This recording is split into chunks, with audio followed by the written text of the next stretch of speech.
Carlson Productions. On today's show, LPR coming at you. We're going to do a few things. 3 main issues, all kind of interconnected.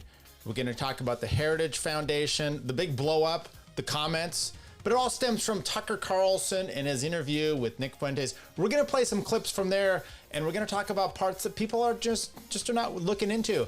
Plus, we're going to play some Dave Smith and Steven Crowder. I have some clips from that. It's kind of the original clip show coming up. Things are going to start happening to me now. I think Tyler is amazing. And I'm a fan of this show. I've watched several episodes. Thank you, Tyler. Thank you, Tyler. You stink, Tyler. Never promise crazy a baby. Oh, I like that. That's a cool idea. Are either of you homosexuals? I go both ways. What do you think? You mean like flaming or? No, we're not homosexual, but we are willing to learn. But I do wonder for others, in other cases, whether libertarianism today is just an excuse for many on the right to act selfishly. Look at me.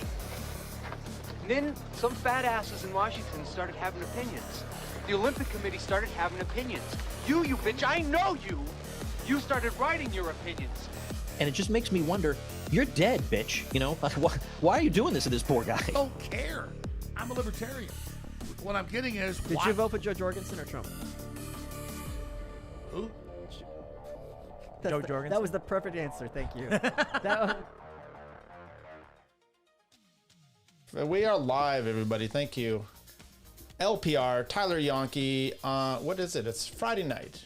Eddie Grimm's in the chat. Look, Eddie, I think last week signed up with Substack.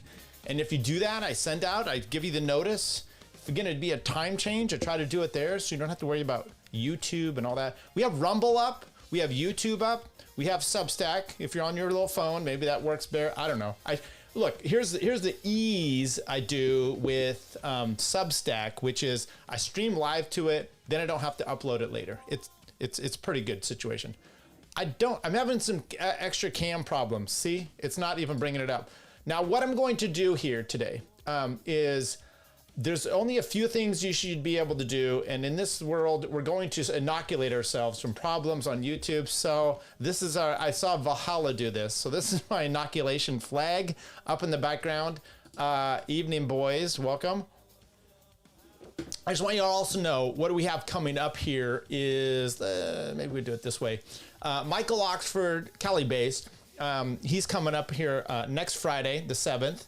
Then we have Mel, Village Crazy Lady, coming up here on the 14th. She was featured again today by Candace Owens. So I'm actually really interested in what she's got because she talks a lot about, got the music. She does a lot of different research. I can't even keep up.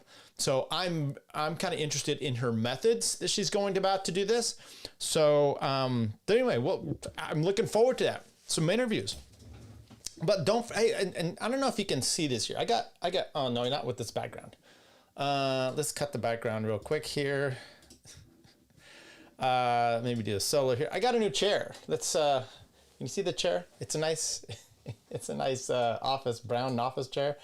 I'm pretty psyched about it because the other one, I don't know why. All of a sudden I was like, this chair is not even comfortable. Why am I doing this? Okay. My boy is out here doing Halloween for the first time with his friends this year. Kids grow up too quick. Yeah, good for you. Our kids, I don't know, they're too old for this. They're too old for Halloween, so I don't even worry about that anymore. But my wife's like, and by the way, it was, this is a drinking game on the show. Every time I say, by the way, take another sip. Mel, she was trying, and even Michael, they were both, I was scheduling them, and they're like, telling them Fridays, and they're like, oh, we'll do it this, and they go, wait, is this Halloween? It was going to be, can I do Halloween? I'm like, well, first of all, Michael, you don't have kids, do you? Why, what's going on? I get Mel. Okay, I think she has kids, so it makes sense. Makes sense. We're going to give a little time, see if people could come into the show here, and then we will begin. So where do we start? Do we start with this? Because this interview took place last week, and people had a shitstorm about it. The fact that he talked to that Tucker Carlson talked to Nick Fuentes. I'm going to play some clips from this, but it's not the parts that you probably are expecting. It's the parts that interested me the most, and I think maybe I'll get in trouble. It's where Nick is the most incorrect, right? And see if you guys can take into that. So we had that going on. You know what? I need to pull this. Well, sorry. I didn't finish pulling up all my stuff. Then we had Dave Smith went on Steven Crowder this week. We're gonna play at least 2 clips from there. So we've got those going, and then some of the fallout of the Tucker Carlson. But I'm gonna start, I think, with the fallout. Then we're gonna do Dave Smith, and then we're gonna do Nick Fuentes. Nick is so fam, people should relax. This is the part I'm going to be talking about. And look, you know me. And I played a part of my thing last week, and then I made it into a short, which is because people were saying this online, which is I don't mind normalizing. And Buck Johnson, I saw him. He was like, I don't like the word normalizing. It's like woke stuff. And I get it, but I used it. I don't mind the normalizing of Nick, right? But not because I think that his views should be paramount and listened to. It's because it freaks out the right people. And I'm sure the Heritage, not the Heritage, but those are the ones freaking out about that, the Daily Wire, they would be like, how appalling. And I'm like, excuse me, Ben Shapiro had a mug called Leftist Tears, gloating in the fact that these people were crying over everything and that you were literally drinking from their tears. So don't give me this shit about not enjoying the fallout and the wrath and the upheaval of your opponents. This is such a fascinating time to me too, because it's just put into more perspective of where I'm like a nomad, okay? Not no ma'am, as Al Bundy would have had it, a nomad, which is just, I don't know where I'm at with any of these parties or any of these situations anymore, right? Because I see a lot of these right-wingers, and, you know, it should be mentioned, there's a lot of these never-Trumpers that are now, you know, the biggest MAGA people in the world, and it's like, I wasn't on board with Trump the first time. I didn't hate him like everybody. You know, Dave Smith famously had Libertas, I think that's what it is, his libertarian, his first big, you know, set that he did, that he had a special, like a 1-hour special. He famously talks about that with Trump, which is, I just don't hate him the way that you want me to hate him. And that's the way I was then. And I did vote for him the second time, but not because I was a big policy man, but simply because I was like, if he gets in, we could free Ross Ulbricht, and that's what happened. So I'm fine with it. And by the way, is Trump going to be any worse off than Kamala? No. So I don't have a problem with that. Okay. And that was, you know, the Reason magazine, just the stupid stuff where they're appalled at all these things. And then they're, you know, upset the first week when he didn't free Ross Ulbricht. I'm like, motherfuckers didn't vote for him. Some motherfucker in there is like, they're voting for, I don't know, Dennis Kucinich. It was some wacky stuff that they were going down with that. My point here is I'm not in the camp of Tucker and, I mean, there's some things I agree with, or Nick. I'm not in the camp of the left that hates Nick and for the reasons they do. I'm not in the right that freaks out about. I don't want their party either, you know. So that it's just, I don't know where I'm at, but there's a lot of things I just disagree with a lot of these people on for different reasons. It's interesting. In a few weeks, I'm going to have my friend Jonathan come back on. We're going to talk about politics and stuff. He's been on before. He's more of the man of the left. Totally love having conversations with him, and I haven't been following like where he's at with everything, but it's typically anti-Trump everything. Okay. Now we may agree on a position that we don't agree, you know, like agree with Trump on. It's going to be for different reasons. I'll just tell you that. And when I see people like him, you know, the way they freak out, I'm just like, the way you freak out about it is just so petty. And it's just falls right along the line with everything your little party thinks about. I get mad at the right for doing that too, right? So anyway, we'll break that down. Now, Heritage, there's a few different think tanks out there, and it is fascinating to me to see people freaking out that have worked for the Heritage Foundation. I was mixing them up a little bit with the Manhattan Institute. I clarified that to myself because I want to do Chris Brunet. I called him Chris Brunette. I think I want to get him on the show too. He used to work, these people that work for think tanks. I mean, there was an attorney out there that was like, I used to work for them, and now he's with another think tank. And I'm like, have you ever had a real job in your life? I mean, it blows me away that we allow, these think tanks, and then they dictate policy, and these people just never had to run a real business in their life. It's blows me away, and it happens all the time. Your Will Chamberlains out there, the rights, it's just, there's a lot of this out there. Okay. Tucker Carlson. First of all, what is the Heritage Institute? Okay, so let's go ahead. I did a little chat GB because I wanted to do the quick and dirty. Now I said Heritage Institute because I was confusing them with the Manhattan, but we'll get it there. The Heritage Foundation, Washington, D.C. Overview. Founded in 1973, Heritage Foundation is a conservative think tank based in Washington, D.C. It aims to influence U.S. public policy based on principles of limited government, free enterprise, individual freedom, traditional values, and a strong national defense. I want you to keep those things in mind as we progress here and we talk about what the Heritage Foundation actually commented on and what the freak out is to do. Okay, that think tank stuff is is government grifting, right? Yes, I really do think it is. Okay, the mission to formulate and promote conservative public policies grounded in the ideas of free markets, individual liberty, and American constitutionalism. Now, I just don't believe that this is. It's interesting. One of my friends, he was in the chat last week, like longtime friend growing up.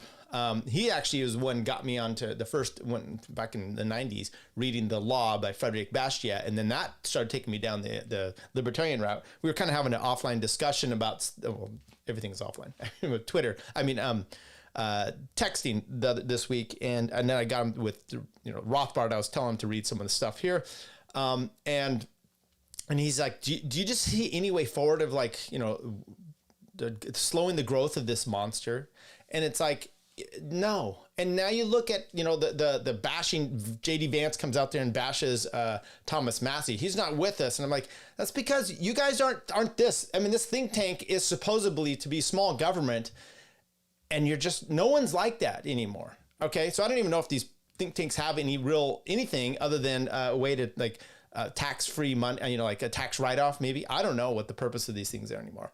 Activities: produces research reports, policy analysis, and legislative recommendations, advocates for conservative positions on tax, regulation, education, defense, and social issues, operates Heritage Action for America, an affiliated lobbying organization, there you go, that promotes its policy agenda in Congress. Influence: it has played a major role in shaping Republican policy platforms and White House policy proposals since the Reagan era. You know what? I had a constitution, a small little constitution, and it is Heritage.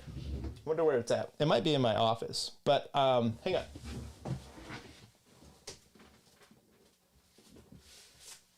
There we go. Look at this. Look at this. I just pulled this shit out of my ass, suddenly remembered, and there I have it. So it's the Declaration. Oh, it's both. It's the Constitution, the Declaration, and the Constitution. And look who it is. It's the Heritage Foundation. So actually, I mean, that's one good thing. Your pocket rule book, so to speak, right? Okay. It matters because they consolidate money and promote actual candidates that align. Okay, I mean, could be. I've gotten stuff out of these before, policies that I've read, and some, I guess. Influence, there we go. In Reagan era mandate for leadership report, which heavily influenced Reagan administration policy. Criticism: supporters view it as a pillar of conservative intellectual thought. Critics argue it promotes partisan and ideological agendas. Yeah, welcome to the real world, especially in recent years under more populist leadership. Leadership as of 2025, the current president is Kevin D. Roberts, who has emphasized populist and, quote, America First themes within the organization's modern direction. Interesting. And we will see the freakouts to this. It's gaslighting at its greatest. And if you're new here and you're like, oh, Tyler, what are you, an anti-Semite? No. What I'm tired of, and this is the whole Nick Fuentes stuff, which is you can't make reasoned arguments without the name calling. And that used to be primary on the left. Okay. That was the woke idea, right? Someone makes a comment about whatever it is. Oh, affirmative action, which could be for anybody. Immediately, you're a racist. That is the technique of a woke, basically a Marxist. And who does that now? I'm jumping ahead. Okay. And then I'm like, I think they were involved in Project 2025. So I asked about it and they said, yes, they were primarily involved. And what is the things for it? Well, they were trying to do all this kind of stuff. A mandate for leadership, a 900-page policy blueprint outlining conservative proposals across federal agencies, advocates rolling back regulations, restructuring executive agencies, and asserting a stronger presidential control over the federal bureaucracy, the administration of state. The key areas include cutting government spending and staff. I mean, you just watch this, because I know Trump distanced himself from it, and now I can see why. And I didn't actually. This is the first I've looked at the Project 2020. Limiting the Department of Education, promoting school choice, perfect. Tightening immigration enforcement, good. Expanding domestic energy production. Okay, I don't know what that means, but I know. I just don't know what they want to do about that. That sounds good too. Restricting abortion access and advancing family values policy positions. Okay. Reorienting foreign policy towards America First priorities. This is important because this has kind of been their new structural guide, and this is 2025, Project 2025, which has been basically out there for a few years. This was for going into the new, Trump getting him elected, blah, blah, blah, blah, blah. A database, training and transition, philosophy, reflect. Okay. Supporters view it as an organized effort to make government more efficient. Doge, right? That's what Doge is supposed to do. And did that work out? No, they pinpointed all these areas that needed to be, taken care of. And then what happened is the Republicans just voted in anyways. More accountable, ideological, consistent with conservative values. That would be great. So far, I'm liking the Heritage Foundation. Critics, including civil rights groups and political opponents, argue that it promotes authoritarian control, rollbacks of rights, and politicization of civil service. So I would imagine that, when you say rollback of rights, I mean, that's nonsense. All this is nonsense. It drew attention 2024, 2025 due to speculation about its connection to a potential second Trump administration, though Trump himself publicly distanced from it. Okay, then there was I was interested in not their social policy, but their foreign policy. Prioritize America First strategies, reduce foreign aid, emphasize national interest over multilateral commitments, reassert U.S. sovereignty and reduce foreign entanglements, isolationism. This is they're saying the weak parts about it. Isolationism, weakened alliances, and global influence. So then you take a look here. Let's see. I don't think my camera's up on this one, but we could go here. It's not really there, but we'll take a look at this. Their Middle East policy, it's all Biden bad, Iran deal bad, Palestine bad, Jews good, or Israel. So, you go there, it's not much different than any other. So, just kind of taking a look at what it is. So Tucker Carlson platforms, quote unquote, Nick Fuentes, and then the fallout is immediate. There's Dylan goes on with Piers Morgan, gets his ass just destroyed by Dave Smith. At some point, Dave needs to just back off. It was actually brutal, and it was almost to the point where I was like, I can't. But there's so many good points there, and I'm just sick of everything. So you don't like someone's thinking, and Dave just says, "Hey, Seth, I don't like a lot of your thinking. I think some of the stuff you say is just despicable, but here you are." So we just have to deal with it. Completely true. Now, with that in mind, there was calls that perhaps Tucker was being removed from Heritage Foundation website, other things, is he going to be excommunicated from TPUSA? Well, then yesterday, this gentleman comes out, 17.9 million views. He's the guy we just talked about. He's the head of the Heritage Foundation, and he comes out and makes a statement. So let's take a listen to the statement. And you know what? I need my chart out here. I need some paper. Sorry. I'm getting some paper out here. Okay. I'm gonna mention everything. Let me see. How many times he says the word Jews, okay? Christ, America, okay? These are what I'm doing, and then Israel. Okay. I want to see if he says any of those things. Take it away. I'll have more to say on this in the coming days, but today I want to be clear about one thing. Christians can critique the state of Israel without being anti-Semitic. And of course, wait. Sorry, I missed it. I'll have more. How's the volume? Anybody? Andrew Cohen's rocking chart show. Yeah. I think I'm going to pump this up just a tad bit just so we get the extra volume here because it does feel low. It might be my side here. So let me go there. Okay, we'll start this again. More to say on this in the coming days, but today I want to be clear about one thing. Christians can critique the state of Israel without being anti-Semitic. And of course, anti-Semitism should be condemned. My loyalty as a Christian and as an American is to Christ first and to America always. When it serves the interests of the United States to cooperate with Israel and other allies, we should do so with partnerships on security, intelligence, and technology. But when it doesn't, conservatives should feel no obligation to reflexively support any foreign government, no matter how loud the pressure becomes from the globalist class or from their mouthpieces in Washington. The Heritage Foundation didn't become the intellectual backbone of the conservative movement by canceling our own people or policing the consciences of Christians. And we won't start doing that now. We don't take direction from comments on X, though we are grateful for the robust free speech debate. We also don't take direction from members or donors, though we are inherently grateful for their support. And we're adding more every day. This is the robust debate we invite with our colleagues, our movement friends, our members, and the American public. We will always defend truth. We will always defend America, and we will always defend our friends against the slander of bad actors who serve someone else's agenda. That includes Tucker Carlson, who remains, and as I have said before, always will be a close friend of the Heritage Foundation. The venomous coalition attacking him are sowing division. Their attempt to cancel him will fail. Most importantly, the American people expect us to be focusing on our political adversaries on the left, not attacking our friends on the right. I disagree with, and even abhor, things that Nick Fuentes says. But canceling him is not the answer either. When we disagree with a person's thoughts and opinions, we challenge those ideas in debate. And we have seen success in this approach as we continue to dismantle the vile ideas of the left.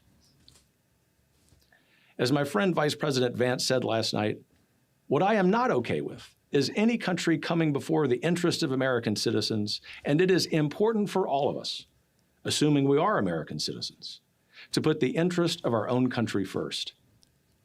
That's where our allegiance lies, and that's where it will stay. Okay, so depending on how you scored that, he said Christ or Christian 3 times. Okay, he said Jews 0, but he did say venomous people. So Zionists, no, I think it's just people in general there. He said anti-Semitism twice. 1 time he condemned it. He did say Israel twice. 3rd time he said foreign country. So that could be any country. And I'm not going to do this assumption thing that it's just everyone who is. Okay, the volume you said was good. So yeah, in America, he said Christ 4 times are Christians, and he said America 7 times. Okay, America or USA, and you could have put another one in there because he said like our country. So then, the premise there, this is where I'm going to, and I'm gonna maybe be like the woke people here, but I think this is what got him struck. People just freaked out here. It wasn't that he said, I deplore things that Nick Fuentes says. It wasn't that he said Tucker Carlson could always be welcome here. It was that he said Christ, our allegiance is to Christ and America. That was what I mean, like I said, it says America 7 times and Christ 4. There was no other little selection of words that he said as many times. Christ, Christians, and the America. That is what pissed everybody off. And you should know, the Josh Hammers and these types of the people, they are more concerned that you are having a connection with, because you're seeing these pastors that are coming out. I love it, right? Because nothing is better. What this guy has said is exactly true. I don't want him silenced. I'm seeing big churches. I'm seeing all these pastors coming out, and they are saying the most ridiculous things. People are it's one thing, I said this on Twitter, by the way, follow me, right? By the way, is a drinking game, so we have to take a drink because I say that way too much. Subliminal says, happy Halloween. Yeah, happy Halloween, everybody in here. Without saying those magic words, I'm trying to get past it. I don't remember what I was saying now. I had it going. Anyway, that the people... this is one other thing here. Charlie Kirk, it wasn't so much that he left the pro-Israel side from the debate, right? The debate just made him so good. It might have been. Dave might have persuaded him, but he said in his tweet and in his message, the private message there, that they gave him, the way that they were behaving, gave him no choice but to leave the pro-Israel movement, okay? So that is part of it. Now, back to what I was saying with the churches and stuff. Okay. And it came back to me. There are pastors out there that are so concerned that you don't have dual loyalty to Israel and America. And then they say, if you don't have this, it also means that you don't have loyalty to the Jewish people. So I'm like, it's one thing to have treason and to go against your country, right? To not have loyalty for your country. It's another to have disloyalty to your God. It blows me away. I am not, I'm religious, okay? But there are things in my life that I just could never do. And some of them are stupid, right? Which is, I don't have a stack of books and I have a Bible underneath. It's on top. It's just like, it's a little respect. It's like, you don't let the flag touch the ground, those type of things. There's just things that are like, I don't mock my God, right? It's just, you just feel like, really? It's a little bit that I'm just not I'm going to make jokes and I'm going to do all this stuff. But in my own personal, I'll mock your God. I'll mock your religion. I'm just not going to necessarily do mine. But I'm also not going to be, upset if you do mock mine, right? That's just kind of the way it is. I would love to at some point go to the Holy Land. My church has done that. My friends and relatives have gone over there and visited that as a religious thing, as a Protestant type of thing. I would never go before that wall with the hat on. I'm sorry. What is that? As an example, I wouldn't go into a Catholic church and do something that's only Catholics, right? I don't know that I would partake. Maybe I'd partake in their mass. I don't know. We have our communion. We have communion in our church. There's little rituals where you're not just asserting that you're about God. It's kind of like you're just taking part in this religion. And it's one thing if you're doing it all in your Christian one, but now you're doing it in another. I wouldn't do it to Mormonism, right? I've gone into their temple and I'm like, I'm not going to do more. I'm not going to put your shirt on, your little underwear or whatever it is. The point is there's certain things I just feel would burn you. Yeah. I don't know if kissing the wall, I mean, is that a Jewish thing? I mean, there's definitely, Christian stuff over there, but I wouldn't wear a hat to do it. I mean, because that is a significance to that religion. It's just, it's crazy. I wouldn't go in blackface because I'm not a black Israelite. Wait, is that? You can go to mass, but only certain Catholics can accept the wafer and wine. Okay, well, there you go. Yeah, I don't know how that all goes because I don't care about other religions, honestly. And maybe I should. Anyway, I found that fascinating, that the reaction to it. So that's the thing there. Let's actually look at some of these reactions. So here's our crazy lady Mel. See, I changed this around here. And she's got, treating Israel like any other ally, bad, bemoaning globalist, bad asterisks, free embrace of Tucker, bad, trashing Tucker's. Anyway, these people there's so many little, this whole video is based on the assumption that the interest of American citizens doesn't include blacks and Jews who oppose the normalization of and the inclusion of Nick Fuentes. No, you know what? He said, I condemn Nick Fuentes. I condemn, this is where the mental gymnastics in these people's minds is crazy. Jews, no one is coming to our rescue. By this one, this is insane. Most analysts would focus on the wildness of heritage name-checking Fuentes. That is wholly irrelevant. A foreign policy think tank should not be used. I don't even know what the fuck is going on with this Hasbara. The Groypers are winning. I mean, are they? Let's see what Laura Loomer writes in here. Why does it all feel like one big psyop that is heavily coordinated and has been planned for years, right before the midterms, to kneecap Trump? See, this goes right into, and I'm glad we're going to be going here, because my next step is to play some clips from Steven Crowder, who I enjoyed the little interaction with Dave, but he is just as lame as the Laura Loomers here, which is, if you've, Tom Woods today was talking about Levin, how they were, they had a disagreement several years ago, and Mark Levin had taken the position basically of like the Obama administration on some issue. Now, this is where she tries to put everything in the purpose of Trump, because, well, she doesn't, but anytime she can, because that's effective, right? Dave Smith comes on there. You saw this with Josh Hammer. If you saw the second one, where he immediately comes out and talks about the stuff Dave Smith has said about Trump, because now if you get this audience thinking that, like, the conservatives do reflexively, that you can't, cat turd stuff, you can't have one mind thought that's not just lockstep. If you deviate from that, you're off the plantation, the white-tation, or whatever it is. And therefore you should be not listened to. So that's what she does. It's all about Trump. So she thinks this heritage thing and is about Trump. It's not. Some of it is about trying to get Trump in your position, in your lanes. Okay. Anyway, she's a crackpot, and I think we need to, and so Dave Smith going on with not Tucker Carlson, with what's his noodle, and I gotta find the clip here. Steven Crowder. There you go. With Steven Crowder is a prime example. Let's see if I can. Sorry, it's going to have to cut the sound here just for a moment. These ads. I mean, I have Brave browser. Is it not? Let's do this. Does it cut it out? Okay.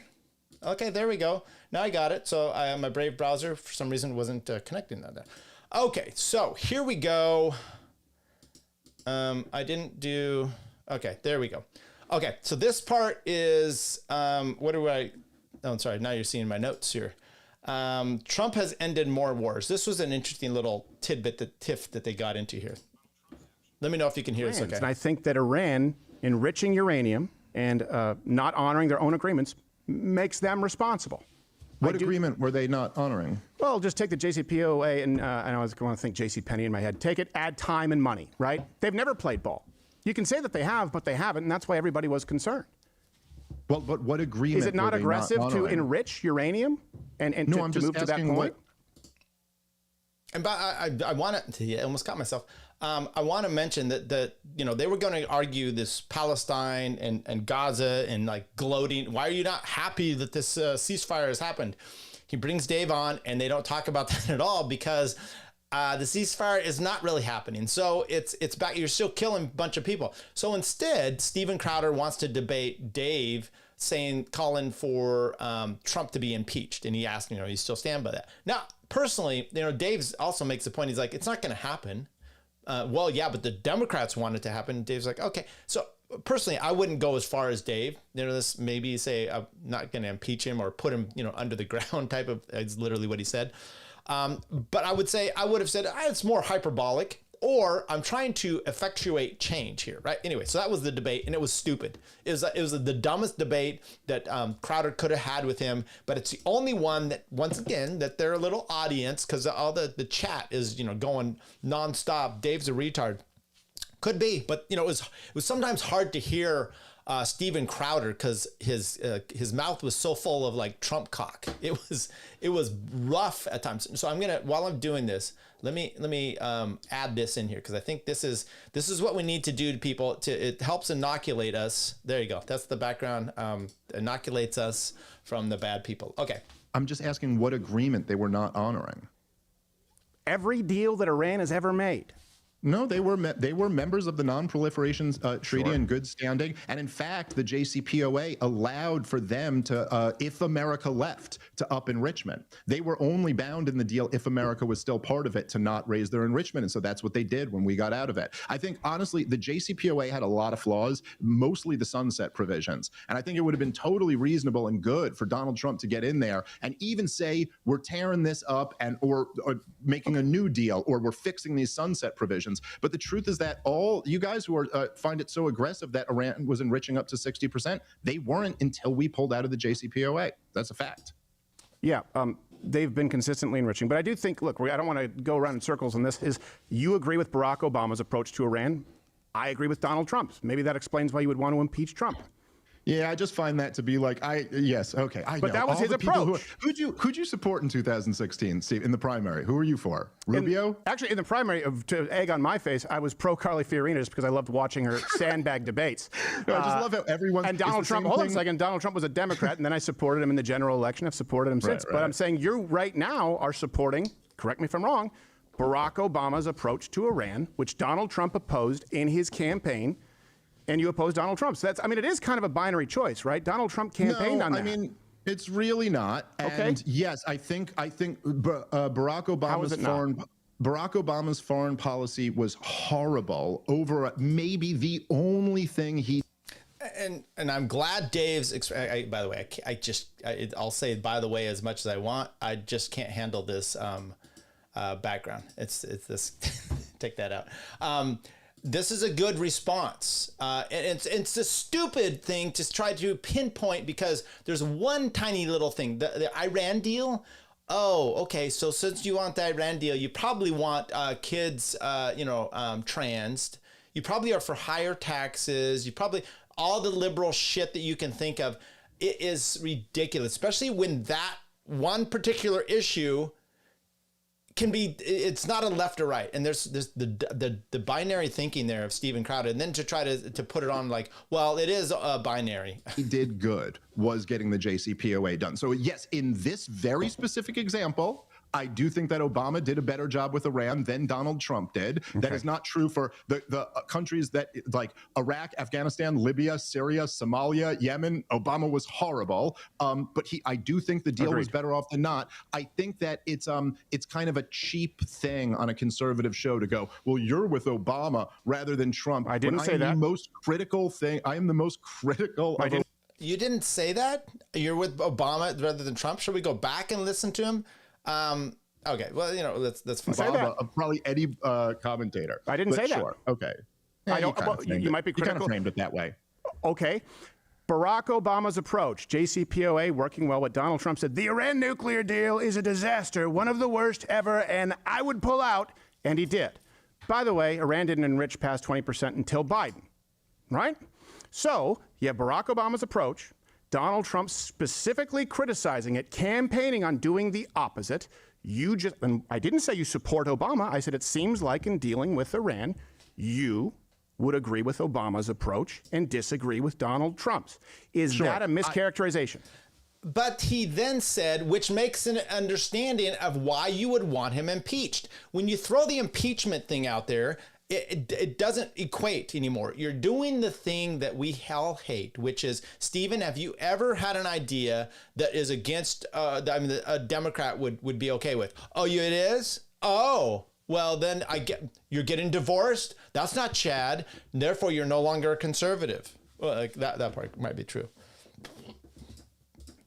I agree with I agree with Pat Buchanan and Ron Paul and all of the tradition of the right-wingers who were smeared as unpatriotic by David Frum. I agree with Lou Rockwell and Ron Paul and Murray Rothbard and Pat Buchanan and the founders of our country. I take the George Washington foreign policy. So yes, in this case, when Donald Trump said the Iran deal was the worst deal ever, I think it was really stupid. It actually wasn't. And what you should have been appalled by of Obama's foreign policy was him toppling the government in Libya, him attempting to topple the government in Syria, him backing the Saudi invasion of Yemen, him continuing to bomb Iraq and Afghanistan his entire presidency, killing innocent people for no reason at all. That's what I think is wrong with Obama's foreign policy, not the JCP. So it sounds like you're a Democrat, Dave. Why don't you just admit it? Okay, that's that one. I do have one more clip from these two. Or did I just play that one? Okay, is this the? Let's see. I thought this was the one I just played, but evidently. So I don't know. I guess I didn't play the first one. Let's see if I can play this one then. Okay, I guess I didn't get the two. Okay, well, that's fine. We'll just do it. Let's take a look at the chat here. The real both parties, the real wall, both parties will protect. That's true. I ain't kissing some rum. Okay, I don't know about wearing that hat. Maybe they have a temp Jew version, like the socks at the shoe store. Toad versus the Groypers was fun. I don't know if I necessarily remember that. Laura Loomer creates more Groypers. Yeah, she's a stunning and brave browser. Thank you. Crowder is a diva. Crowder and Walsh are merging. Yeah, that's true too. Crowder is a diva. And when I'm watching this interview, I'm just like, it was a debate though. I was taken aback or reminded about how I was like, oh yeah, he's a like to his wife when we're, I know we're at the worst times of our lives. We don't need to have, certain things shown out there, right? The filming us at the worst times of our lives.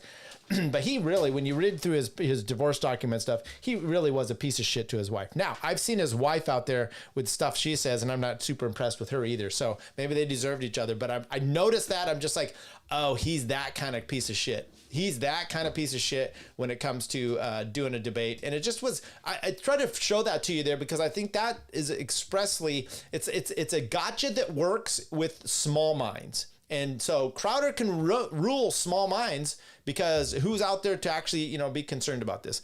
I don't know why this, Crowder had chest surgery to fix his weird concavity to be more macho. Yeah, maybe I should do that, right? Maybe I should. Okay, so let's go to this. This is my feature show. Although, do I want to play, maybe I want to play, look through some of these people that have just utterly freaked out about this guy. So maybe we'll do this. Oops. Show this one. So he posts this thing out, gets millions of views, and let's see if people are saying here. There's a lot of good people that are, I follow here. Okay, those are fine. This one got a weird reaction by Brett Weinstein. This is a common ground that we need to rescue our republic. Attempting to police thought, speech, and association is anti-American and will only deepen our divisions. Thank you for the courage to standing up for our fundamental principles. And then Dave Rubin says this, Brett, they'll still eventually come after you with that last name. I mean, these people, did he mention the Jews in here? It's striking. When you mention Christ in America, Dave Rubin's response is they are coming after you because you're a Jew.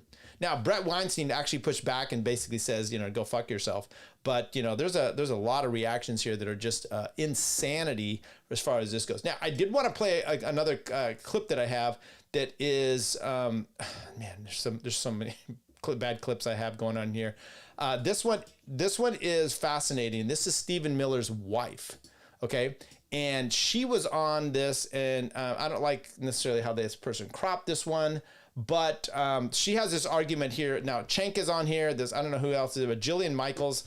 Jillian doesn't say a word that I can see from this one, but I found this kind of reaction. This is exactly the kind of stuff we're talking about. And this is what the gaslighting does to me. Okay. Which is, I'm just dealing with my life. I want, America first. I want to reduce national spending to Ukraine, everywhere else, right? And this whole thing in the Middle East, how it's blown up. It's really exactly like what what's his name? The guy that's in charge of the, do I have it up here? What's his name here? I want to get his name right, who the president is. Come on. Kevin Roberts. It's like what Kevin Roberts actually said in his video, which was, we've been down this before. We've tried this game before, which is canceling. It doesn't work. Better ideas work better. And as I mentioned, when you have, Charlie Kirk saying the way that you're talking, you're trying to silence, the way you're trying to bully and coerce me, it makes me want to leave. Matter of fact, I have no choice. He didn't say I may. He said, I now have no choice but to leave the pro-Israel movement because of the way you're treating me on this. Okay, that kind of reaction does something. It's not convincing him over conversation. And I think really what happened was it just the effects of what's happened over in the Middle East. You just see it on a daily basis, and you're just like, and then you see the messages about it, like, yeah, burn them all to the ground. You're just kind of like, at some point, even a conservative Charlie Kirk Zionist as he was, hey, you know what? Do you believe in, because people were like, oh, Charlie would be rolling over in his grave. He would be, he wouldn't, and I don't know what he is, but how about this? Do you believe in, we're doing religion tonight. Do you believe in deathbed conversions? Okay. You're on your deathbed. Chime in here in the chat. What do you think about that? You're on your deathbed and it's the guy on the cross, right? The thief on the cross next to Christ. And he repents. And he says, and you know, essentially he's forgiven, right? Or he's going to go to heaven, I believe. That's the kind of thing. Is Charlie's text the day before he dies saying, I left the pro-Israel party or whatever it is, idea. Does that mean he was no longer a Christian Zionist? Because people are getting all weirded out on, and so that would be his deathbed conversion, right? To just being a Christian and not a Christian Zionist.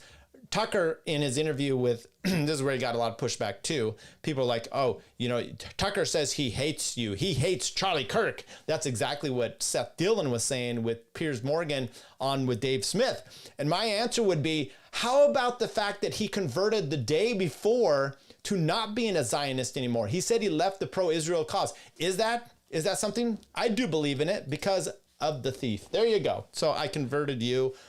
Perfectly good times here. Okay, let's get to this interview that I actually want to talk about here. And this is, let me see if my other camera came back. Nope. No, it did not. Okay, I'm in trouble. I want to talk about this part of the interview because I could have differences of agreements. Now, Owen Benjamin thinks that Nick has on a toupee. I think he just has really bad hair. I don't know. He might be the comb over. That is really bad hair, though. You can see that there. I don't know if it's a toupee. Could be. Okay, let's get to this 1.25 speed, folks. This is the part where I had the most problem with the Nick Fuentes interview. Take it away. The other factors that prevent, I'm sorry I called you gay, by the way, but I'm always, I think I'm just too old or something. I'm like, why is anyone married? You tell me, why aren't people married? Well, I mean, honestly, it's the women. The women are... Okay, first of all, he didn't say he wasn't gay. Okay, he said, I'm sorry I called you gay. And he's like, well, all right, you called me a fed. I was going to take objection to that. I'm not a fed. I didn't say anything about gay. Now, he goes into a long diatribe about porn, which we don't need to talk to. I think he was caught with tranny porn on one of his tabs at one point, okay? So remember that. There's the accusations that he and the Sammy Davis Jr. lookalike guy from InfoWars, I'm trying to remember his name, that there was some collusion there. There was also with Destiny, right? Going on there. Why is he saying it's the women's fault? We are not even sure that he's not gay, okay? So now he's going to talk to us about women and marriage. Now, you can say, I haven't found the right woman, da-da-da-da. Are you trying? I mean, if you want to say general, a lot of men, why they're not getting married, okay, I'll grant you that. I'll take that back. Extremely liberal. No one talks about that. Increasingly they do, especially after the last election. There's a 45-point difference between men and women. The men are extremely conservative, increasingly. The women are extremely liberal. What are they liberal on? What issues? Like, what does that mean, liberal? Oh, they're very feminist. Like, actually? Extremely feminist, yes. They don't believe that, do they? I think they do. Really? Absolutely, How yes. can you believe that? If gender roles are a construct, that none of this is inborn, like, you'd have to be an idiot to think that. They like the idea of it. They like because of course I think all women naturally want strong men. Of course, obviously. They naturally want a Chad. You know, they want like a tall, buff guy. And then look at him looking off into the distance. Ah, tall, buff guy.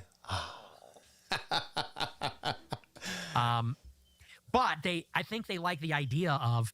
Oh, back to none of them want to work either. None of them That's actually what I'm want saying. to work. No, that's what I'm saying. Of course. Okay, you can't. This is Fuentes' problem, and I thought Tucker did a good job of like, look, you can't talk about collective, right? Not all Jews are the problem. There's good people and bad people in every society, in every group. That's totally fine. So you can't generalize like that. And then it's every girl is that every girl. It's like, okay, not my wife is not like that. My 2 daughters work their ass off. They're going to college at the same time and working and paying their way. Okay, so this is not the kind of situation. It's not all girls. And he's stuck in like the suburbs of Chicago. Get the fuck out of this piece of shit state. I'm in California, but I already found mine. Okay. That's right. It's obviously true. It's always been true. Work outside the home. Right. They don't have enough work at home. There's a lot to do. But no, I completely agree. So that's why I question like they're feminists in what sense? Yes. And, they like these vague appeals to equality. We want a chance to work and we want respect. And, ultimately, I think the whole political system is just based around women never being accountable for any of their choices. Ultimately, that seems to be that's what abortion is. Yeah, of course. I mean, there's a lot of like logic here about generalizations. Okay. But just like, this is not my family personally. It's not my mom. It's not my sisters. Okay. It's not their girls. It's just not the way we live. Even though we live in California, there's just not even a lot of my kids' families. I do see this though with, the cases I have, right? A lot of women are like that. I talked to a few today. But then I see men like that too. It comes and goes. Because 99% of abortions are elective. So they say it's an unplanned pregnancy. You had sex out of wedlock with someone you didn't intend to have kids with. So now we have to kill the kids in the womb. And, these no-fault divorce laws. These women get married to guys maybe they never intend to stay with. And then when they're out, they're done. And they want child support and they want half the stuff.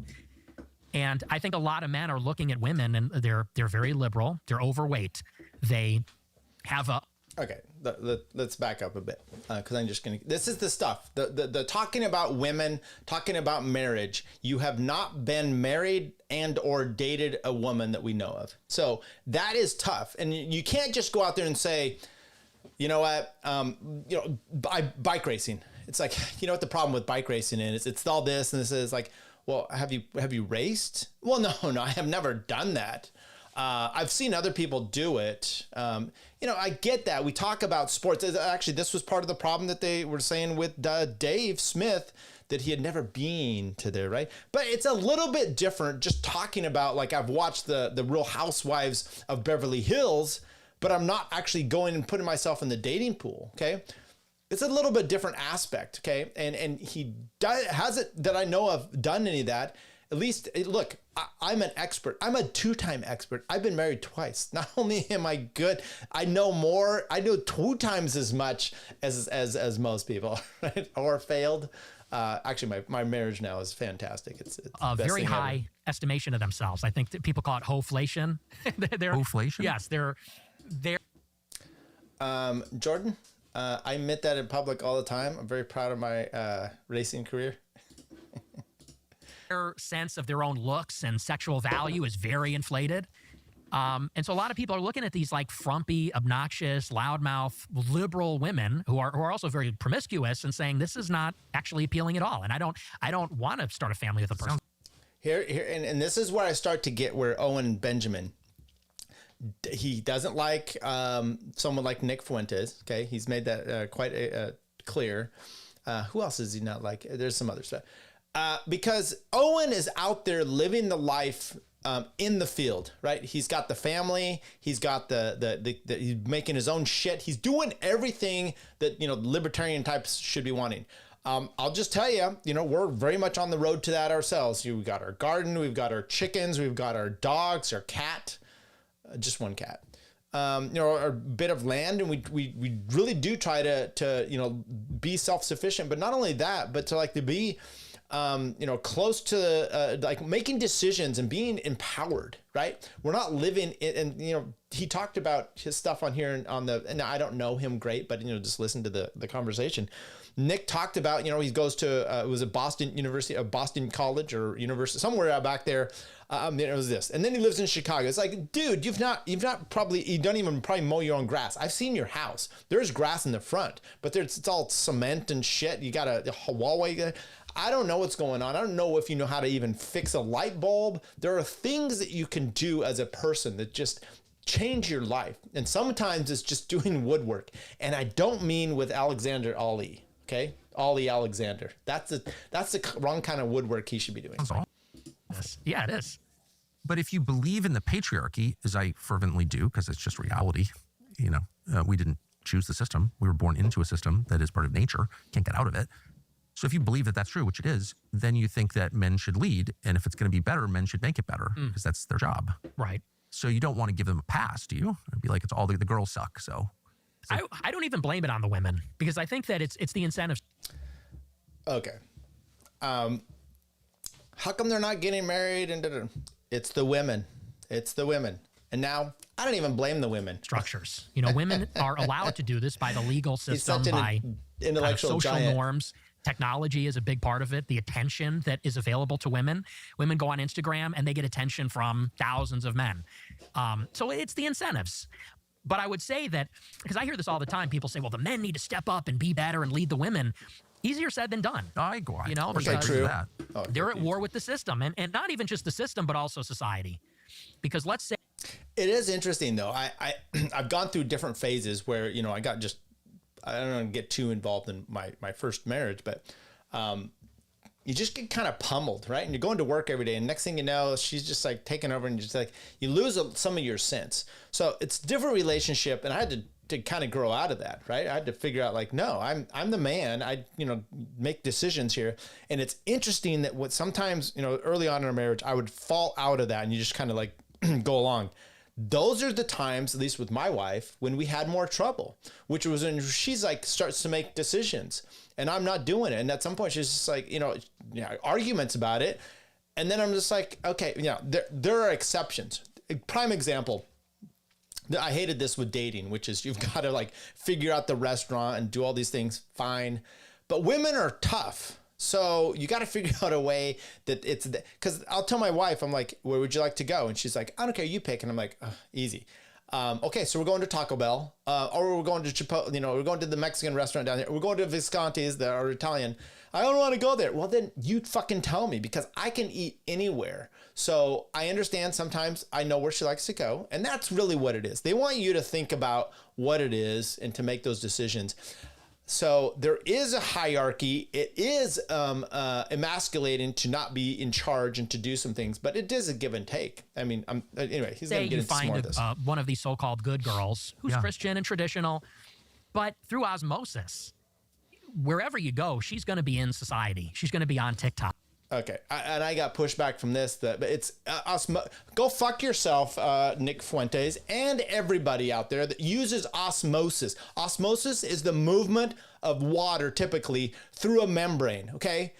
Diffusion, is that what you're talking about? Maybe, perhaps, but it's not osmosis. This is a part it's pissing me off. I'm watching, my daughters were watching one of these,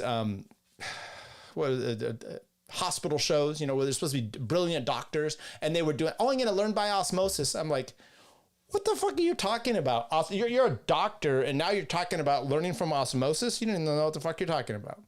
Okay. It says incoming call from Tyler. Oh, that's a number, and I'm getting spammed. Okay, let's keep through going. Osmosis. Jesus. Wherever you go, she's going to be in society. She's going to be on TikTok. Water she's going to be brain. on Instagram. She's going to be talking to other women. And maybe she's one way when you meet and get married, but 10 years down the road, 15 years, 20 years down the road, people change. And I think that women, as kind of the ultimate conformists, the ultimate enforcers of like social norms, I think eventually the pressure from society kind of gets to them. And a lot. And this is an important part to actually push back to him about how he doesn't know what he's talking about, okay? Because he's saying, look, the women are influenced by all these other things, that they're friends. I see this way too often. The divorce, the parties start breaking down. She goes to her friends. She's posted on Facebook. They're like, you go, girl. And she's got a single friend. It's all like kind of jealous that you're actually married. And it would be much greater if we were both single together. So she says everything. Now it's going to, next thing you know, you're divorced because you're complaining about your husband to your friends all the time, okay? And that's who your friend isn't your husband. He's the ultimate. Their friend is these other bitches that you want to do, or a guy. I have guy friends, cycling friends, you homos out there, and we go do like a weekend of riding, or sometimes a week. And I went this last year, it was in September.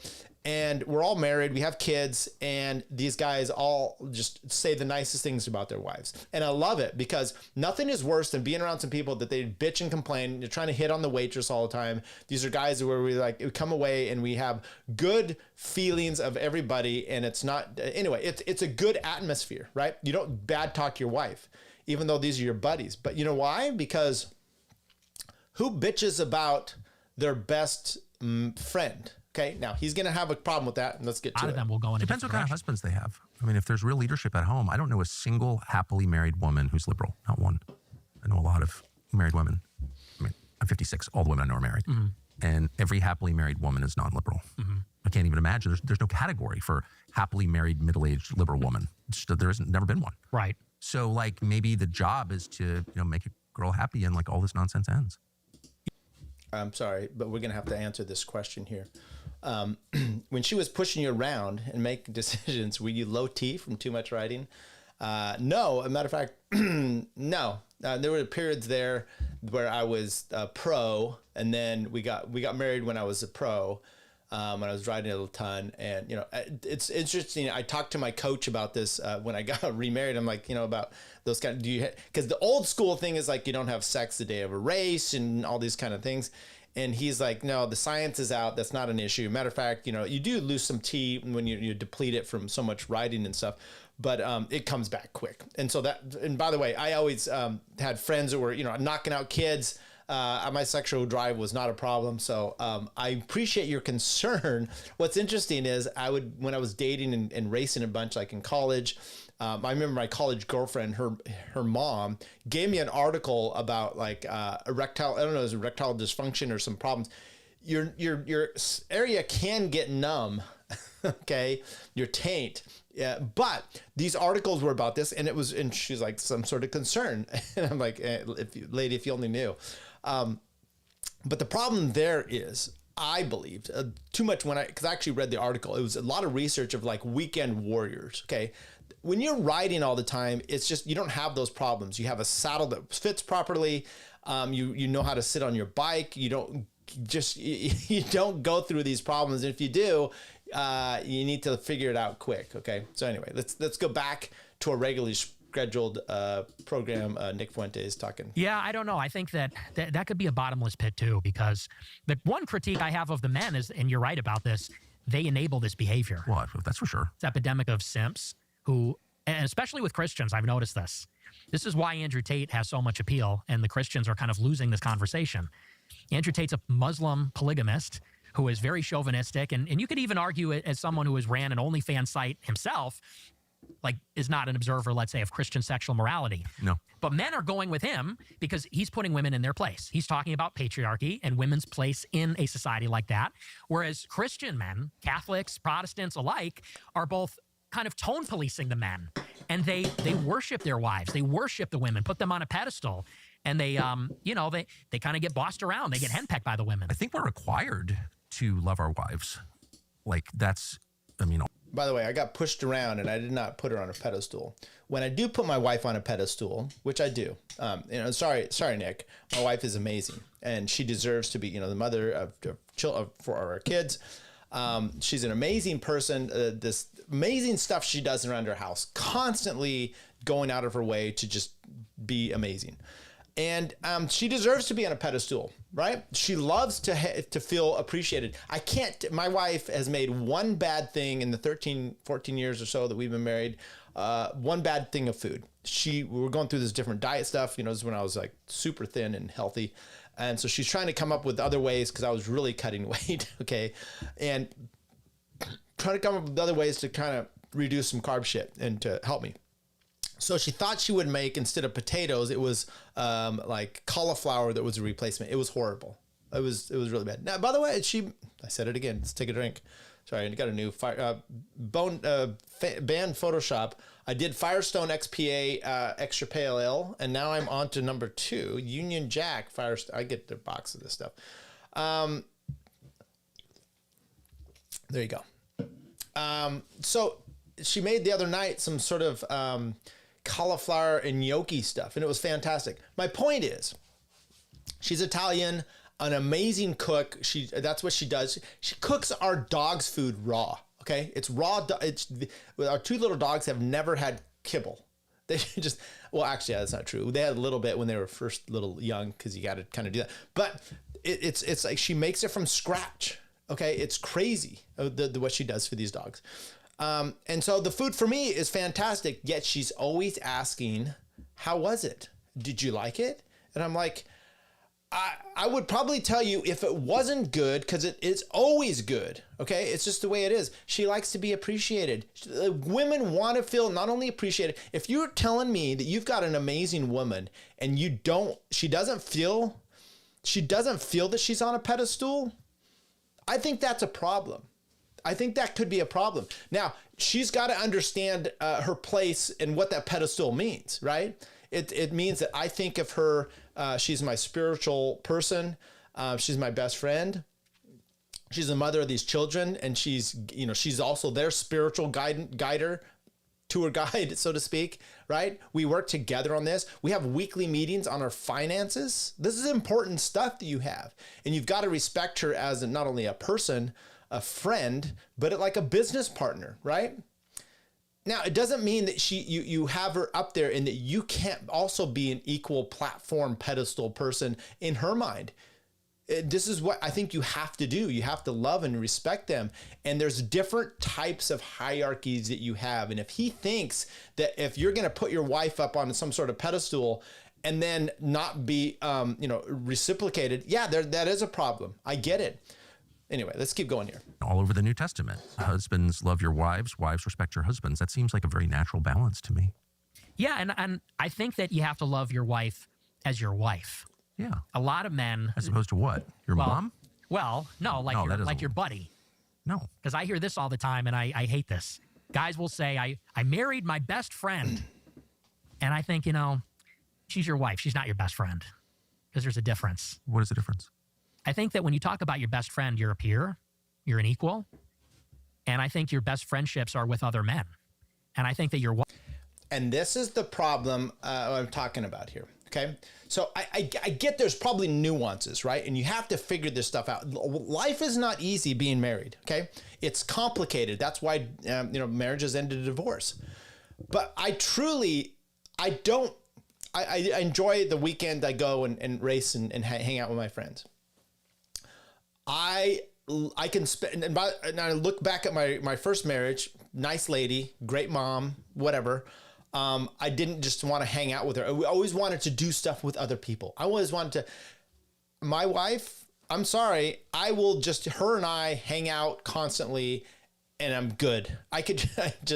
Why? Because no offense, Nick Fuentes, but that is my best friend. The problem you have, I think, with him is he's got these concepts. He hasn't really put it into play. It's communism, works in theory, but not in practice. Well, maybe that works in your mind in theory there, Mr. Fuentes, but not in practice. Because the point being, for me at least, when he talked about the ladies that were influenced by their friends, because their best friends are their females. I get it. And I'm supposed to respect my husband, but I don't like him because we can't even hang out. We're not friends. I'm sorry, there's a community, there's a connection that you have to have. Whatever you want to call it, there has to be some part of you that this one person is not just that we have this, formulaic, relationship, but you have to have some sort of connected friendship that you can make jokes with. You can do it. And you know what? My very best friend, sorry, it is my wife. I would never say anything ill about her because she's my fucking best friend. She's also the person I can curse at and we can argue about and we're going to be good about it the next day. Okay, that doesn't always happen with everybody. Fucking Jose, you haven't come back in my life. I put a beacon out there. I said, Jose, let's do this, and it hasn't happened. Yeah. But anyway, I think there's a misunderstanding there, and because he hasn't actually experienced it, and you can't just dictate over people. Otherwise, what are you, just employees? This isn't the kind of relationship you want to have. And if you're going to go through a full years of experience with someone, you're going to have to be more than just fuck buddies, some sort of like transactional relationship between, hierarchy. I'm just going to go and be stoic in if shit's happening in your life and you need someone to depend on, who are you going to go to? Your buddies? Okay, fine. I don't know that I want to tell my male friends everything in my life. I would my wife ultimately is subordinate to you. She's your helpmate. Yeah. And ultimately, as the man, why does she want to help you if you don't even want to be friends with her? The marriage and as the father, you have authority, the final say over the household, and she can give advice. It's not to say I'm not a freak where you say, "Shut up, woman." I mean, of course, you discuss. Okay, well, let's not be stupid. You should things with your wife, and your wife gives input, but the authority rests with the man. Of course, yes, of course. But I God get set it. up this kind of amazing system where men are physically stronger. So, like, of course, you could make your wife do whatever you wanted. You're bigger than she is, right? But he also instilled in men this desire to please your wife. Like, that's a very natural thing. You want your wife to be happy. Absolutely. And the whole happy wife, happy life thing is completely real. It's like you can't get away from it. It's not like all of these things.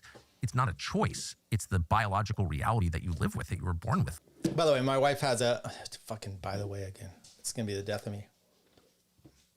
One of her good friends, they just went out last week to do something, and she calls him up. She's like, "Oh, we're going to this new brewery that opened up. Come join us." Now, if I wasn't one of her good friends, I might not have got the invite, right? And then you're building relationships. Maybe some other dude shows up. I mean, it blows me away that this is okay.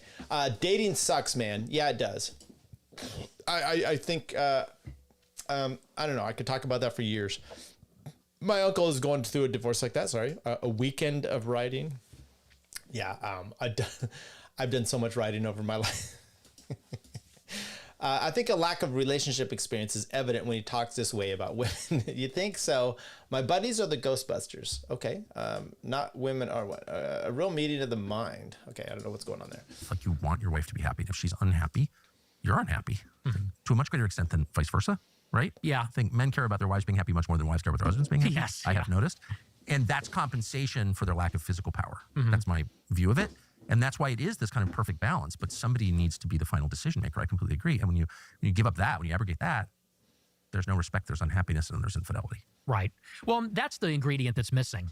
The way I would put it very succinctly is men right now are the responsible party, but have no authority. And that doesn't work. No, it doesn't. You know, if the buck stops with you and you're to blame and you're the responsible one, then you also need to be able to have the final say and call the shots. And one without the other doesn't work. And I think that's really smart and absolutely right. I do think, I just noticed this, that men who stay unmarried for too long become like kind of fragile. There's something about the give and take. There's something about living with, in fact, I think it's the key to life, someone you don't fully understand, that broadens you, that keeps you always thinking, that makes you wiser, more patient, more thoughtful, more self-aware, and more flexible. And those are all good qualities. And the absence of that, like in homosexuality or like men who are single too long, they get very rigid. Have you ever noticed this? Like, I like things the way I like them, and they just get like, no. Oh, yeah. I certainly get what you mean by that. Yeah, you don't want that. Yeah. I would say that when you say you don't fully understand women, to me, I feel like women are very simple in terms of... Have you ever lived with one? No. Oh my God. See, this is where the Seth Dillons of the world and these other ones that are so pissed that how dare Tucker platform him and have a conversation and not push back. Did you just hear that? I mean, come on. This is the more important part. This is also where you could run afoul, which is you don't know shit about a topic and you're acting like you do. It would be better if Nick Fuentes just comes out and says, look, for the most part, I don't know. I've only been inside a man. I've never been inside a woman. I don't know what it's like. I've opened the door for Ollie. There's this other guy that, I unzip my pants for, but I haven't really been on a date with a woman. So Milo might know more about women than me. Okay. Because he seems more that way. Now, all joking aside, I don't know if he's gay or not. Milo? No, Milo's not gay. So, this is the problem when you come out and you just act like you know it, right? Today I had an issue with talking about an issue of a client I had. We were working some stuff, but it also bled over into an issue of probate. So I went and talked to my law partner about it because I'm like, I need to know, I don't know this. And he gave me some great insight, and then I was double checking and stuff, and it was good. But you got to sometimes ask someone else, right? So he makes sense there. Like, look, it's perfectly fine to have the overriding authority as the male and all that stuff, but you've got to include your wife in these decisions so that you two are on the same page. One of the biggest things in the glory that my wife and I, work through right now is, doing paying off bills and stuff, right? Which is, we've taken this, okay, I don't need to say who this project, this guy's mindset that we've gone into, but it's doing it together. We come together, and partly for me is if you're just out there making decisions on your own as the man, right? I'm just doing this, and your wife's not even involved. That's not good, right? Because she can just get up and divorce and leave you at some point. So I bring my wife and we have conversations about bills and whatnot, like a weekly meeting about finances, and we're on the same page. We're working together with it. For me personally, I've seen the breakdown on the marriage so often when you get these things and you're going through it, and it's like, one party doesn't know what the other one's doing. You're just letting one party take control. And that's not one good thing to do. You need to be, transparent essentially in this. Okay. You don't fully understand women. To me, I feel like women are very simple in terms of... Have you ever lived with one? No, I haven't lived with them. But, I mean, and don't get me wrong, maybe it's difficult, but I feel like they're pretty simple. We're all pretty simple. I mean, no one's more simple than I am, but we're all pretty simple. But what I mean is, like, on a day-to-day, on the level of experience, like, you don't always understand what they're saying because it's never about what they say it's about. Right. And men are just tend to be kind of dog-like in their straightforwardness. I'm hungry, I'm horny, whatever it is. I disagree. I feel that is so true. It's just food and sex and respect.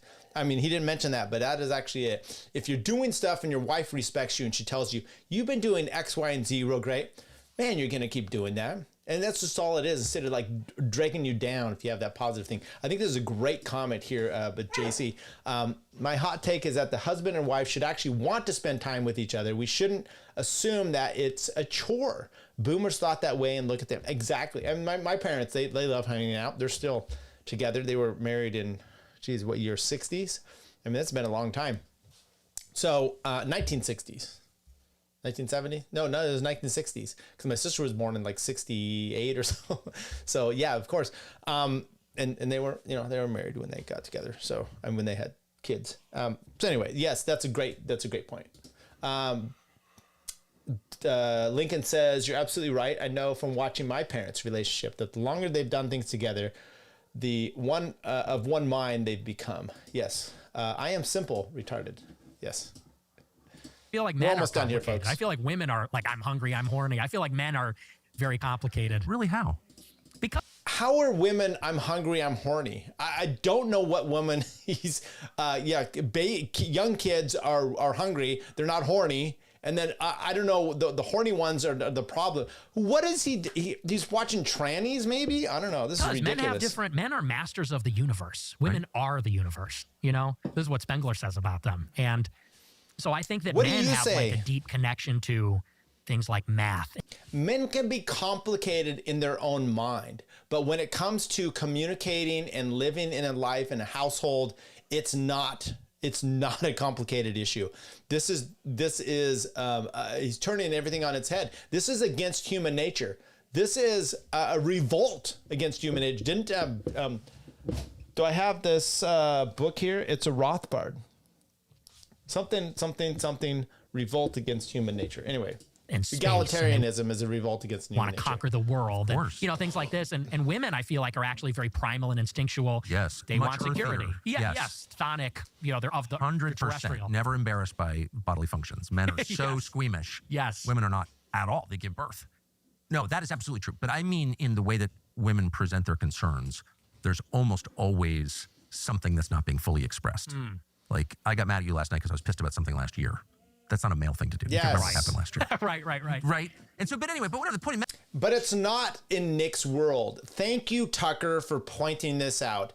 Because what you've seen in this interview, and Tucker really tries to pinpoint this, is you're upset at Joe Kent about something. Sorry, I had a friend named Joe Kirk. R.I.P. You're upset about Joe Kent about something. You're upset at me about something. And that's because you took me on personally. And it's like, and Tucker keeps telling him, but the issue is not you. It's the movement, or it's your ideas. Why are you who fucking cares about all this? You think Tucker's like concerned that the world is blowing up over the Heritage Foundation issue? No. He probably doesn't, and you shouldn't either.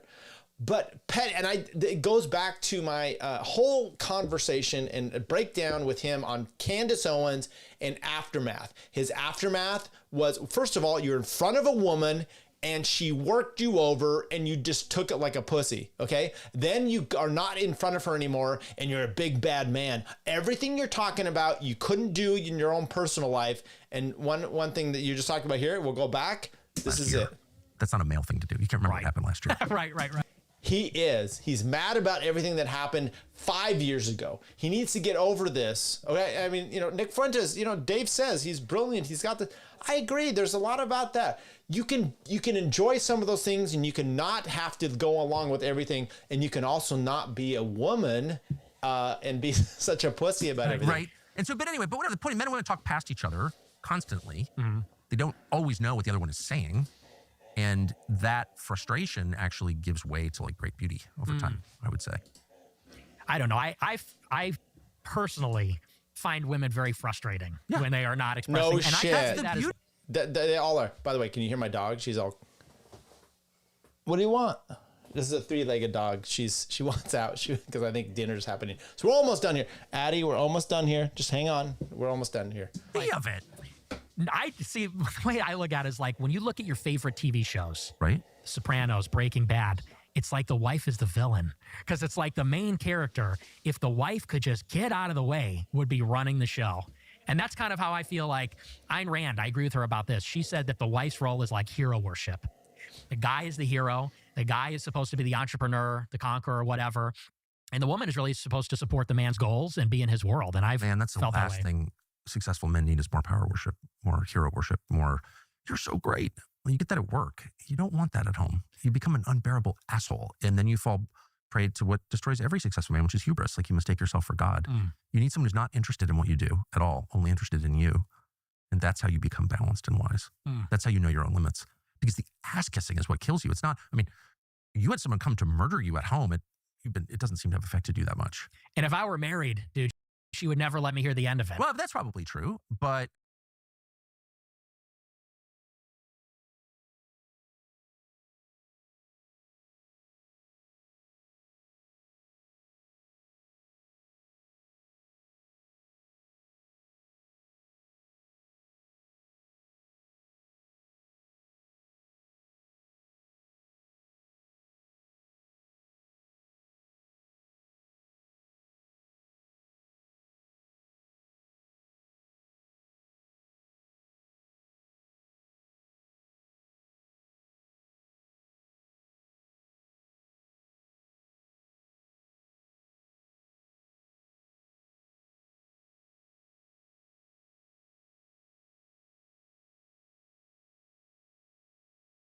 Motherfucker. My mic is off. Sorry about that. Sorry. The fourth one, obviously, I was just I was talking about the dog, that her leg was cut off and that she had, I pointed like this, she had her carcinoma on her wrist and it was cancerous. So we got it removed. It came back in like 6 months and they're like, okay, so we went to the oncologist, all this stuff. It was going to be $20,000 plus $30,000 to do all this thing. She's like 14 years old. And so we had it removed, her arm, her leg removed. And that's been like 3-4 years ago. She's been just fine. So she also, my wife gave her like a cancer diet. And once again, back to the wife feeding her thing. And so she's been healthy. She's been really good. Okay. So I will say this though, my nephew was getting married. His fiance, now they are married now. They've been about 1.5 years or so. But his fiance was just finishing med school, and we're all kind of meeting her. So we're at the dinner table, it's like Thanksgiving or something there, and we're talking about the dog, the arm cut off, and da da da. And this is, I guess, was several years ago. And she's like, "Oh, why did she's medical interested, and she's like, why did you guys cut off the the dog's leg?" I said arm. Why did you cut off the dog's leg? And I go, because I was in the middle of the story and she kind of interrupted me for that. And I said, oh, it was just for cosmetic reasons. And then I just went back to telling the story. And the look on her face was just, and then I had to stop. And of course I said, no, I'm kidding. It's not cosmetic. That's ridiculous. But anyway, what he just said was brilliant. It was. I'm sorry about that. So there you go. Tucker Carlson, fine. Have Nick Fuentes on. I don't really care. People, don't take your marriage advice from Nick Fuentes. Be anti-Semitic, take your Jew shit, whatever it is. I mean, that to me is annoying too, right? Kind of the whole, and I know people, it is bothersome to me at some point. This is like, you don't have to go down that route. I will say I'm very annoyed by the Zionists, whether you're Jewish or not, right? The dual loyalty thing is crazy to me. It's crazy to me because it wouldn't take effect with anything. The outright racism from the Laura Loomers is crazy to me because if you reverse it, there's just a double standard. And I've gone through this whole Leo Frank stuff, and it's fascinating to me about the supremacy issue with one certain type of, and you know, I'm going to play this last thing here, and then we're going to go on here. Let's go here. There we go. The last thing I'm going to play is this Miller's wife. Why is it that every time someone wants to criticize Mamdani, it immediately comes back to the Jews and the anti-Israel movement instead of actually talking about his viewpoints, which is that he Nobody wants to said make Jews. You just said it. You always do that. We say Israel, you say Jews. We say Israel is a government. Please don't make it about Jewish Americans. And you come back and go, you have to make it about Jewish Americans. What's wrong with you? What's wrong with you? Is Israel a Jewish state? Yes or no? I'm going to pause it here because I've told you that is the linchpin, right? Let's make this a Jewish state. Now, if you comment about it, it's a two-pronged thing. One, it's a Jewish. Jews are not only a religion, they are a nationality. And you're like, wait, what? An ethnicity and a religion. You're like, wait, it's both? How is this possible? Can I convert? Yeah. What if I'm an atheist, but I'm a Jew? Yeah, you can be that too. It's just like, wait, then you're trying to inoculate yourself from any kind of criticism, and then you use it like this against everybody. Now, Chank is what he is, but listen to this hag. First of all, okay, so Saudi Arabia is a Muslim state, and you can criticize it all day long, all day long. There's no special protection. Because what you're doing is you're decoding language to attack American Jewish state or and a to Muslim say that we state. should not be here and we should not be in existence, and that you would be happy for other people like Mamdani to use it. I want Israel to be No safe. Nothing of the sort. Nonsense. You're totally lying. It's very normal for a Miller to be completely and utterly lying. Now, her husband is Stephen Miller, a member of the administration, which Chank is, lefty. So he says that kind of stuff.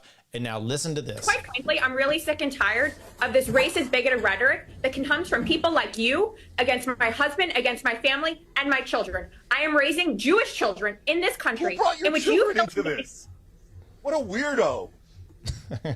Piers, I'm going to be done with this if you're going to allow racist and bigoted attacks against one of your commentators just for the sake that he will not hang on. speaking. Casey, to be clear, he inserted a line that says Casey, the hang Miller's on. lie. Is that not coded language for therefore we are Jewish? Come on, Piers, where are you? What? Where are you standing? God, you're so Casey, pathetic. if I can speak, Everything's your if I can speak, listen. Fire him, cancel him, cancel him, America. Oh my God, Israel's feelings have been hurt. Why don't you work for this All right, country? can we try and get this country? Yeah, you are a guest on my show, and I appreciate you coming on the show, and I like you coming on the show. And I'm saying But, that two other I guests think on you're your able show to. are welcome to participate in these anti-Semitic attacks that is so permeating on CNN and MSNBC. This is so ridiculous. I'm sorry. I have to jump in here. Somebody criticizing you personally is not an anti-Semitic attack. If somebody says that you are lying, that is not an attack on Jews. That is an attack on you. And just stop hiding behind identity. This is all the snowflake behavior that the right is supposedly criticizing the left for, that you're simply repeating here. Yes, Stephen Miller is a destructive force in American society. That is not an attack on Jews. That is no reference to his identity. This is an attack on him individually, and just deal with the merits of this case. How is it that the left is now defending that, right? You're talking about identity politics. That is crazy. That's crazy. That's where we are, though, and that is permeating. And by the way, so go out there online. I said, by the way. Yeah. Go out there online, stand up for your Christ, stand up for your country as much as you want. Let them say what they will. It's not going to hurt you anymore, people. Be proud, be loud. Just don't be Nick Fuentes. It's perfectly fine. Nick is too collectivist in his thinking. I think he's smart. But if he would actually recognize the collective is that collectives are made up of individuals a lot of this would fall into place for him. By the way, deport them both. Yeah, you're absolutely correct. Dave Smith broke down. It was when they had the little tiff a few months ago or last year or so, and Nick was saying, he's only popular because he's a Jew, and it's just like, you're so worked up over all this, and then all this collectivist stuff is just it's not very good. And I think you can make, I'll give Ben Shapiro credit. He did something for me a few years ago, which was he was making an argument about, I don't know what, abortion or perhaps or something.